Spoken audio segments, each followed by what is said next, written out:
Hello good people, this is my first video for the YouTubes, so please forgive the stress, I guess, and all the studio here is made of boxes and gaffer tape, so hopefully it won't fall apart. There's also a destroyer of the worlds called the Kitten who runs around and will probably take part in this recording, so bear with me. What I wanted to talk about today is the looping envelopes in analog 4.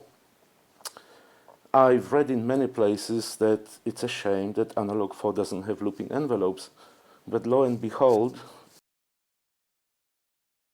it's from Electron, so it actually does. I've prepared a little sound here, which you actually can't hear. I'll open the filter a bit. Just a buzzy little sound with a little bit of release. If I give it a little bit of the filter envelope,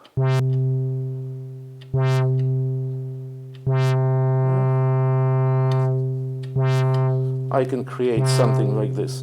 Nothing to write home about, and if I put a trig there and set it to 16 so that it nicely loops on the 16 is somewhere there between 17 and 15.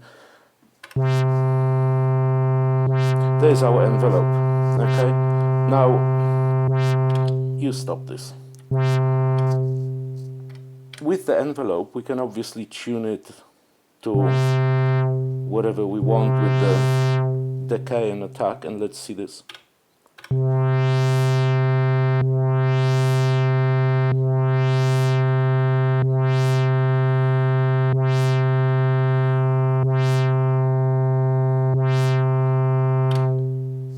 Okay, that will have to do. Now, at the bottom here, under the F encoder, there's a length. Normally it's turned off, which means that the ABCD encoders just control the envelope. If we start playing with the length, I can set it to, let's say, 4, which will, in a way, shorten the envelope. It'll shorten the envelope to 4. Obviously, for some reason, it doesn't just scale it, which would be really nice if it was a linear scale, but it is not. What it does allow you to do is to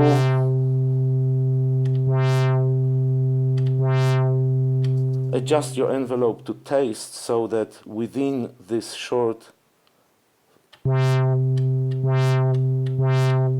setting here on the length, that it does what you want in there. So if I play this, you can see that the envelope stops there. That's it. It goes into the sustain after that. So we know that the envelope is here now. What if I now do a magic trick and put a trigless trig, function trig, go to the note, and on this trig, I will turn off restart envelope 1. Well, let's have a listen. Magic? Yes.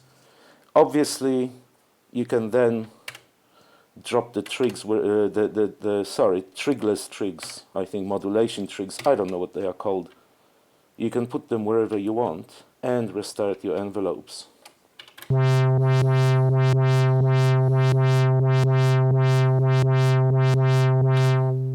Why is that exciting? Well, it is exciting because you can then have an LFO which is actually very, very slow,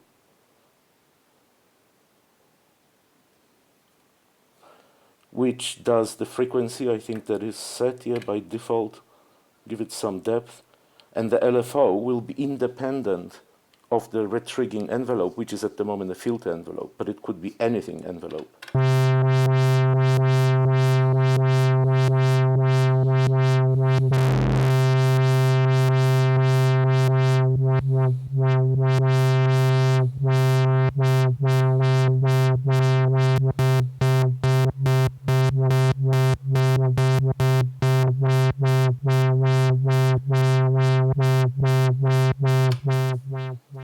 and you start getting some sort of a rhythms happening there.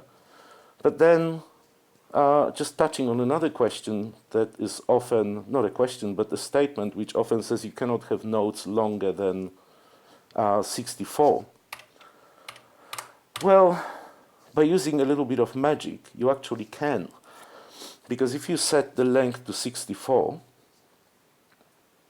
and you then set your note length to 64 as well, then everything is fine and dandy. It will play, and let's just not waste time here waiting for it, but it would play 64. Yes? Yes. But what if we go to this trig and we tell it to go every 8th, start on the 8th, every 8th time, restart every 8th time the loop is played. Oh, sorry, I should actually say 1 of 8. That makes more sense. But then, okay, the note will finish after 64 and then followed by silence. Well, not so if we set the length to infinity. Or 128 will give you 128. If you set it to infinity, well, then you will have this note restart every 8 times 64, which, according to my calculator, is a lot. I haven't actually experimented, and maybe someone can tell me what will happen if we set this length here to something crazy like 128. Would that affect? I'm sorry, I don't know. No answers here. But let's get back to the subject that we've started with. So when you look at the at the moment, because I first added those trigs, it copied them to every single page. Obviously, you can change those trigs for every page wherever you want. You can copy paste them, delete them. No, I said paste.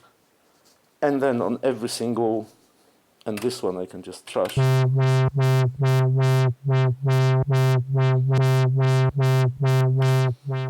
And on it goes. Keep in mind that with those trigless trigs, you can restart envelope 1, which by default is the filter envelope, but also it can control other things, like by default here also it's set to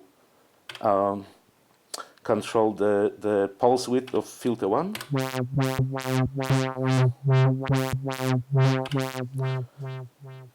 You can restart envelope 2, which can be assigned to anything. It can restart, where am I? That's not. It can restart LFO 1, LFO 2. There. Which means that you could have one LFO super slow, the second LFO, let's say, controlling the speed of LFO 1, which is possible, and you could control the repeat of that LFO by using the trigless trigs. So drones, sequences, anything you want. I hope you like it. I hope it worked. And comment. And once I have 1 billion comments, I will buy a proper camera. Okay, thanks guys.